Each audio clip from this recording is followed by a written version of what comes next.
In GTA Online, the best defense is a good offense, and that's why in today's video, I'm going to review the 10 best offensive vehicles in the game. And by offensive, I don't mean vehicles that are repulsive. I'm talking about sheer firepower here. Vehicles that carry enough missiles, machine guns, and mines to level an entire city block. These vehicles will guarantee that you have the upper hand in every encounter, whether it's against another player or even NPCs. And while the best offensive vehicles are pretty expensive, you have to remember that good stuff in GTA Online does not come cheap. So on that note, we're going to start things off with one of my personal favorites that's really good but also really expensive, the Vigilante. And this is basically a Batmobile with a giant rocket engine strapped to the back, automatically giving it a 10 out of 10 score if we're judging by cool factor. Like, if aura farming was a stat in GTA Online, 5 minutes of driving this thing around the streets of Los Santos would max out the whole bar. But the Vigilante isn't just there to look cool, because it can be upgraded to fire tier 1 homing missiles, which have the exact same tracking as the ones you get on the Deluxo or Ruiner 2000. And yes, that means these homing missiles will outshoot even the mighty Oppressor Mark II. But be warned, if you try to get into a head-on slugfest against an Oppressor Mark II with your Vigilante without any care for evasion at all, you'll likely end up as a giant scrap heap within the first 5 seconds. That's because the Vigilante has 0 explosive resistance. A direct hit from an RPG or homing missile will immediately send you to the afterlife, so use your boost cautiously to evade incoming missiles while simultaneously firing off your own. Fortunately here, you won't have to fire off many, because once those flares run out, your target is already dead. They just don't know it. And here's the next thing you should know about the Vigilante. It's expensive.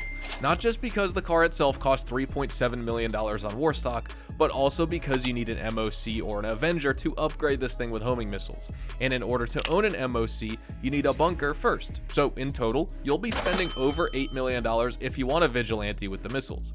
The cheaper route is to just buy an Avenger, because that can be stored in your personal hangar. Or if you're brave enough, you can waste $1 million on the Arena Workshop and install a weapons expert there for another $700,000. But then you're stuck with an Arena Workshop, and unless you really want those Arena vehicles, it'll be a giant money pit for now. The Weaponized Tampa is also making it onto my list, and while this one is slightly less resilient to incoming damage compared to the Vigilante, as it doesn't have those bullet-resistant windows, it does make up for that with 360-degree firepower.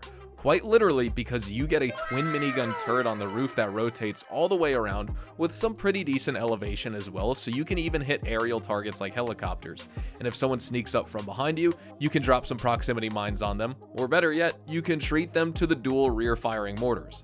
These are essentially grenade launchers, and they have a slight arc to them as well, so you can sort of aim where the mortars will land, and if you hold down the button, it will send them further back, so you can hit targets that are outside the range of your proximity mines. But I've only found the mortars useful against NPC vehicles, because players can just shoot you straight through the rear window anyway, because the Tampa doesn't have bulletproof or even bullet-resistant glass over there. On the front grille, you have twin rocket launchers. These are non-homing, and you get 20 shots in total before you run out. Also, the Tampa is decently fast despite being an old muscle car with a bunch of armor and weapons bolted to the chassis, and I found that it handles better than most people give it credit for.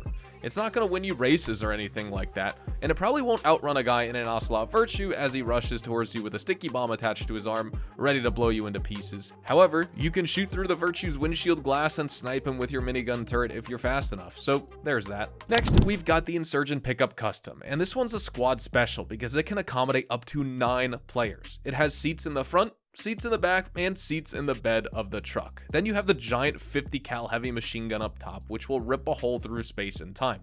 And because clearly 150 cal isn't enough, if you have the necessary bunker research unlocked, you can pull up in your MOC trailer with the Insurgent and turn that single barrel machine gun into a triple barrel minigun. The damage per shot does go down here, but your increased rate of fire more than compensates for the reduction in damage, and as a result, your overall DPS goes up if you have this minigun, especially against other vehicles. I also like how the Insurgent Pickup Custom, despite being one of the most heavily armored vehicles in the game, is actually quite fast as well. You expect big and bulky armored vehicles to move at a snail's pace and handle like bathtubs with glass wheels, but it's the exact opposite here.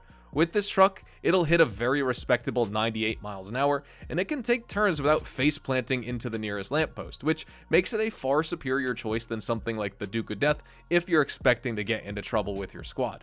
And what's funny is the Insurgent actually tanks more homing missiles than the Khanjali or APC, despite being a lighter class of armored fighting vehicle than either of those two. For reference, the Conjali can survive 8 homing missiles, while the Insurgent Pickup Custom can take over 25 missiles and still drive around with all 4 wheels attached to the chassis. It can also tank 9 RPGs, which is 1 more than the Conjali, and you don't need a facility to store this thing. So yeah, if you're running a squad and you want a solid armored vehicle with excellent off-road performance, grab an Insurgent pickup and then upgrade it to the custom variant. You won't regret it one single bit. Alright, for offensive vehicle number 4, we've got the Sparrow, and this one's only available as a Moonpool upgrade for your Kasaka. Now I know 90% of you watching this video are die-hard Kaiomaxers, so you probably own a Kasaka already.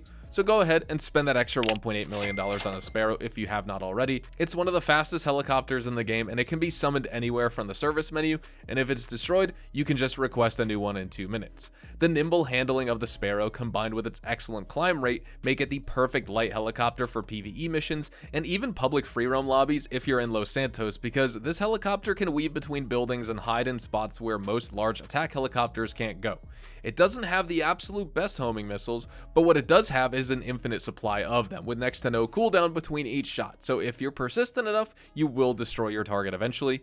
Just watch out for returning fire, because the Sparrow's built like a wet paper bag, and even a harsh landing is sometimes enough to blow this thing up. For my 5th pick, I've got a vehicle that you can't buy anywhere. I mean, you technically can. The Ruiner 2000 is available on Warstock for $3.7 million, and it's an excellent weaponized car with tier 1 homing missiles. However, there is one glaring flaw in its design, and that flaw is explosive resistance. The normal Ruiner 2000 is no different from the Vigilante because they both blow up with just 1 RPG or homing missile, but the fully loaded Ruiner that you get from the VIP work mission fixes it. It fixes this issue by giving you the same RPG and homing missile resistance as the Insurgent Pickup Custom, so 9 RPGs and 27 homing missiles.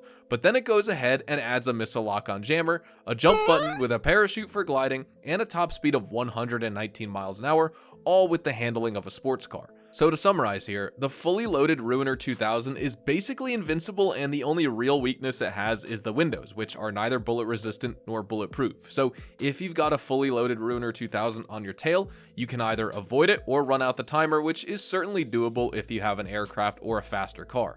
Or you can headshot the driver through the window while praying that he doesn't shoot a missile first. Because if you do get into a missile fight with a fully loaded Ruiner, you're almost certainly guaranteed to lose no matter which car or aircraft you're operating. It's worth noting that this special version of the Ruiner 2000 is inspired by Kit from Knight Rider, and based on what we've seen, Kit might be the most lethal car in existence, even more lethal than the legendary Batmobile. Alright, at number 6, we've got the FH1 Hunter, aka the Apache Attack Helicopter. The Hunter is as fearsome as its name indicates, and while I was originally going to put the Akula in here because it's more solo friendly, I ultimately decided on the Hunter because this video is about offensive vehicles, and few helicopters are as offensive as the Hunter with its chin-mounted autocannon. The autocannon is only usable with a co-pilot, so you're gonna need a partner with you, but if you have one, the enemies on the other side of your sights are gonna have a very bad day because that autocannon is the exact same one you get on the Valkyrie and Bombushka, which is to say, it will rip vehicles and players to shreds in less than half a second. It's a one-shot kill for humans, and even the most heavily armored vehicles in the game won't last more than a few seconds in the face of the mighty Hunter. Really then, the only weakness this helicopter has is its anti-air capability, because with that chin-mounted 30mm cannon and bombs, it has more than enough air-to-ground potential. However, if faced with a good Raiju or Pyro pilot, as agile as the Hunter is, your best option would be to bail out before you get blown up. And for number 7, I decided to include a tank here because why not? This is an offensive vehicle list, and no such list would be complete without at least one tank. You have 2 options here, the APC and the Conjali, and both provide unique benefits, although I'd recommend the APC if you have a duo because it's faster, it can go in the water, and it costs less because you don't need a facility to store your APC. Interestingly though, the APC has the exact same explosive resistance as the Conjali, which makes no sense whatsoever because one is a 1960s Soviet armored scout vehicle while the other is a futuristic tank with far more armor. But whatever, GTA logic. Can't allow people to have fun in their big dumb tanks they spent $4 million on, right? Anyway, the other interesting fact about both of these is that they share a similar type of gun. In GTA Online, there are 4 tiers of explosive damage. On the lowest tier, you've got explosive bullets like the ones you fire from your heavy sniper Mark II. They're decent enough against players and unarmored vehicles, but otherwise useless against properly armored vehicles. Then 1 tier up from that, we've got homing missiles, unguided rockets, and aircraft missiles. Tier 2 is RPGs, AA trailer guns, and the MOC turret cannons. These do approximately 3 times the damage of a homing missile, which is why most vehicles have way more resistance to homing missiles than they do against RPGs. And finally, in Tier 1, we've got tank cannons like the one you get on the APC or the Kunjali. Ironically, this is also why upgrading your APC to the rocket pod might inadvertently downgrade your offensive firepower, because if you go up against an armored enemy, you'll find that the default gun is way faster at killing them than the multiple launch rocket pod that you get. To give you an idea of how powerful tank rounds are, if you don't already know, a target that can survive 6 homing missile hits will die to just 1 shot from a tank. So for example, while an Insurgent pickup custom can tank 27 homing missiles, it will die to just 5 tank shots. And that, in my opinion, is why you should own at least 1 tank.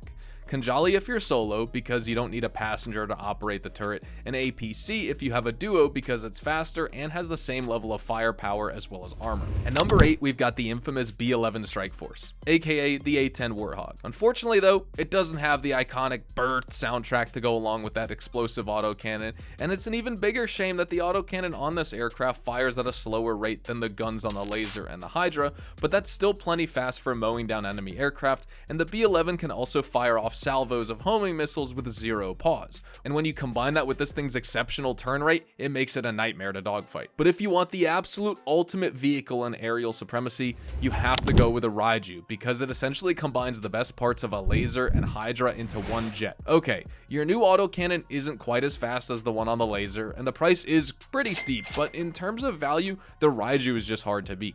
If you have an Avenger and unlock the $5.1 million discounted price, it's easily one of the best deals in the game. Think about it. You're getting, first off, the fastest vehicle in GTA Online with a top speed of over 232 miles an hour, and it even has VTOL capabilities, which makes it perfect for grinding crates and various other PvE missions.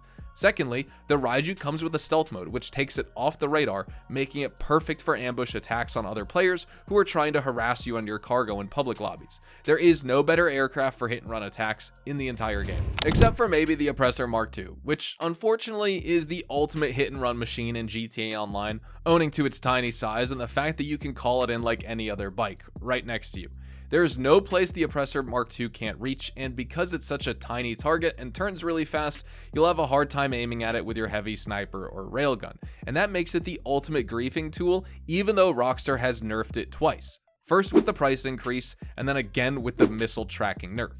However, if you're not a total douchebag, you'll use the Oppressor Mark II for money grinding, and maybe even defend other players who are just trying to sell their MC business or bunker product in a public lobby. Because this vehicle is so versatile and it packs such a heavy and massive punch in such a tiny package, I decided to place it in the number 10 spot. Is it the best offensive vehicle in the game? Depending on your playstyle, it could be, it may not be, but I'll tell you that the very existence of the Mark II is offensive to a whole lot of GTA Online players. So from that point of view, I'd say it's extremely offensive. Anyways, guys, I'm going to wrap up the list right here. I'm sure you guys have your own picks on which offensive vehicles are better. I'm sure someone will bring up the Toreador, for example, but I'd love to know from you which ones that you think deserve their own spot on the list. So let me know down in the comments down below. Thank you all so much for watching this video. Drop a like if you guys enjoyed, subscribe to the channel if you guys are new, check me out over on Twitch, Twitter, and Instagram, specifically twitch.tv/hazardoushdtv. Those are the best places to get connected with me outside of YouTube, and I will see you guys in the next GTA 5 online video. Adios, amigos.